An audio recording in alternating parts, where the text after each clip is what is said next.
Ya pemirsa, kembali kita lanjutkan dialog kita. Saya kembali kepada Pak Gun-Gun. Pak Gun-Gun, kemudian kalau misalnya sampai sekarang Jokowi belum mengumumkan kabinetnya, kalau menurut Anda apakah ini ada kayak tarik ulur kompromi? Apakah itu yang terjadi ataukah memang ini hanya karena pengaruh dari nama-nama yang disampaikan dari KPK? Ya. Yang jelas ini banyak variabel yang menekan Pak Presiden. Wajar sih setiap pembentukan kabinet, sirkulasi elit dan segala macamnya itu selalu ada atmosfer tekanan. Paling tidak ada 4 yang dalam bacaan saya secara politis itu menekan seorang Jokowi dan juga Pak JK mungkin. Pertama, idealisme dari Pak Jokowi sendiri yang sudah diekspresikan di ruang publik. Misalnya ingin membentuk kabinet ramping, ingin membentuk kabinet kerja gitu ya. Ini kan pasti secara psikopolitis akan juga menjadi saya bisa membuktikan atau enggak kepada publik. Sehingga kemudian dia dengan sekian banyak pertimbangan tentu ingin kan mengaktualisasikan itu dan itu bisa menjadi tekanan sendiri bagi beliau. Yang kedua adalah partai utama yang memberi endorsement. Dalam konteks ini adalah PDI Perjuangan. Nah, Bu Mega terutama di puncak hierarki otoritas pasti kan juga punya kepentingan politik terkait dengan kabinet ini kan. Kemudian yang ketiga partai pengusung yang lain, contohnya misalnya Nasdem, Hanura, PKB, PKPI. Nah, pasti mereka menjadi atmosfer yang juga memberi tekanan tersendiri pada Pak Jokowi terkait dengan politik representasi. Yang terakhir itu kekuatan yang kerap kali tidak terlihat secara kasat mata, yaitu kekuatan pasar, terutama kekuatan negara adidaya dan korporasi multinasional yang punya tentu relationship dengan proyek-proyek di Indonesia. Oke, baik. Kita juga sudah terhubung dengan juru bicara KPK, Bapak Johan Budi di ujung telepon. Pak Johan Budi, selamat pagi. Selamat pagi. Ya, Pak Johan Budi, apakah betul Jokowi dan juga JK sudah memberikan daftar nama yang terbaru lagi semalam mengenai calon-calon menteri yang kemungkinan bisa dianggap bermasalah atau tidak lagi bagi KPK? Apakah itu betul, Pak Johan? Saya kemarin ada di kantor dan tidak melihat itu ya. Jadi saya belum tahu apakah karena ini kan sifatnya konfidensial ya, mungkin tidak terlihat melalui kantor ya. Jadi kalau sampai kemarin malam sih belum ada utusan dari Pak Jokowi yang menyampaikan daftar kepada KPK ya. Tapi saya tidak tahu. Tapi kalau dilihat dari apakah ada orang mengirim sejumlah data ke sini, tidak ada gitu. Belum ada. Baik, itu pernyataan yang disampaikan dari Pak Jokowi semalam, Pak Johan. Pak Johan, tapi kalau misalnya nanti sudah sampai daftar nama baru itu kepada KPK dan juga PPATK, apakah kemudian nanti KPK juga akan menggunakan metode yang sama, seperti memberikan merah dan kuning, begitu seperti yang sebelumnya? Apakah akan seperti itu lagi, Pak Johan?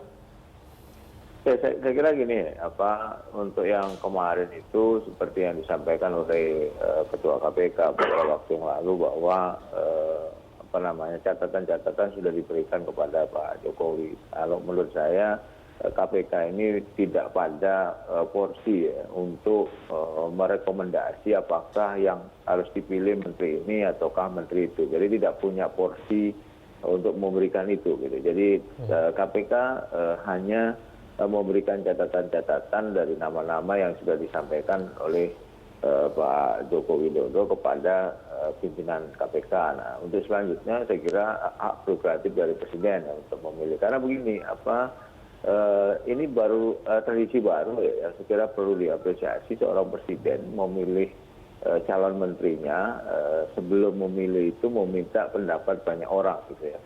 Untuk tujuan apa? Untuk tujuan menjaring sebanyak mungkin informasi mengenai track record dari menteri-menteri itu. Jadi tidak ada kewajiban sebenarnya bagi KPK untuk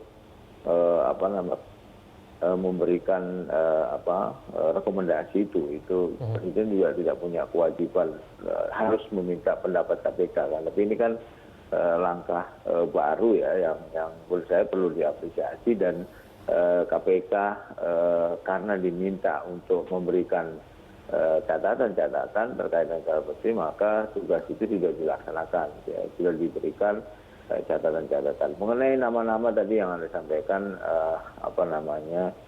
perubahan ya atau tambahan nama-nama, mungkin perlu dicek kembali ya kepada pimpinan KPK apakah nama-nama itu sudah sampai ataukah tidak, maksudnya sudah dibuka atau belum, dan apakah ada juga catatan lagi ataukah tidak dari pimpinan KPK kepada Pak Presiden Jokowi.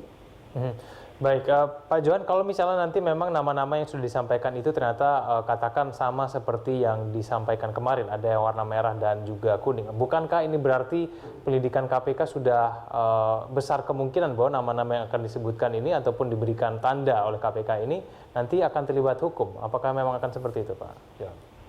Gini, menurut saya tidak ada jaminan event yang tidak diberi catatan pun ketika menjadi menteri tidak korupsi gitu, tidak ada jaminan. Jadi KPK tidak bisa menggaransi itu ya. Jadi tidak ada jaminan. Demikian juga yang diberi catatan misalnya kuning ataukah kuning kelabu itu juga tidak ada jaminan bahwa dia akan jadi tersangka atau sebaliknya dia tidak akan jadi tersangka gitu. Jadi itu tidak jaminan. Tapi catatan-catatan itu bagi KPK kepada Pak Jokowi adalah agar Pak Jokowi dalam memilih menteri itu bisa melihat ya perjalanan dari track record calon-calon yang sudah disampaikan. Karena ada sebagian juga yang tidak ada catatannya di KPK, artinya tidak ada track record apapun yang sampai ke KPK gitu. Itu kan tidak bisa diberikan catatan karena KPK tidak punya gitu. Ya, misalnya dari pihak yang bukan penyelenggara negara gitu misalnya, itu kan tidak bisa KPK memberi catatan loh, tidak pernah bersentuhan dengan KPK gitu misalnya.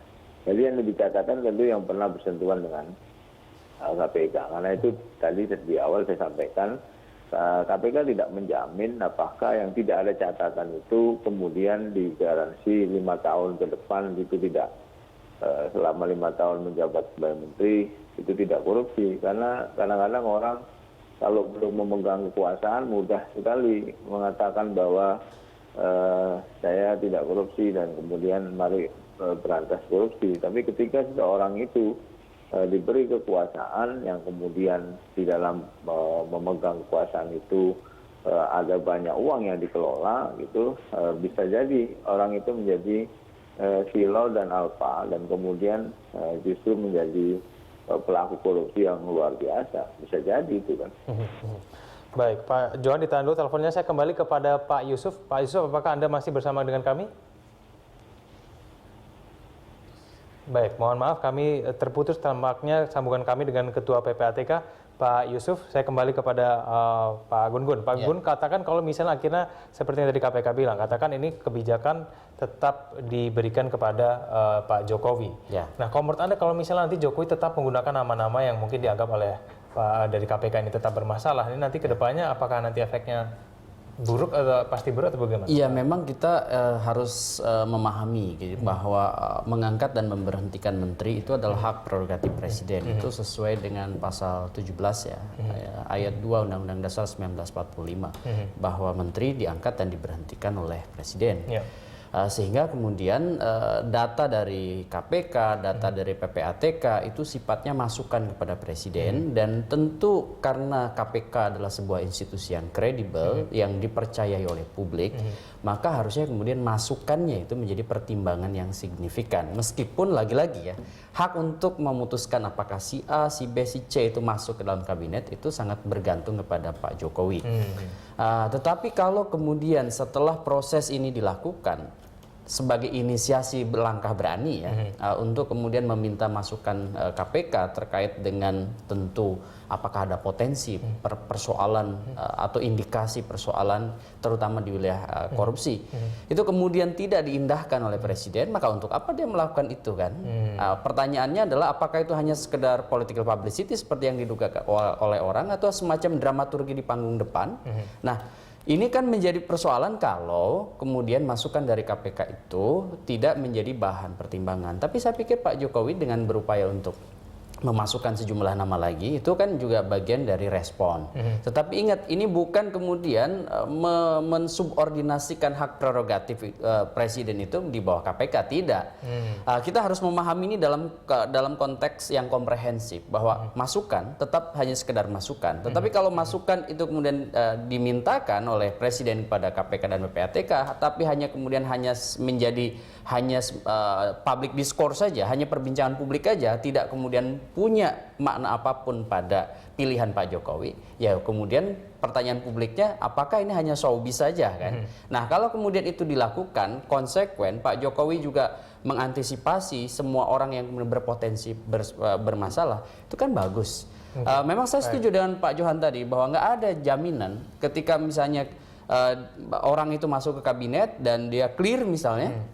Tidak melakukan itu karena tindakan korupsi itu bisa di tengah jalan. Banyak sekali faktornya, variabelnya banyak. Tetapi paling tidak di awal itu kabinet kalau diisi oleh orang-orang yang tidak bermasalah, dia akan lebih cepat, lebih agresif, lebih produktif gitu loh. Baik.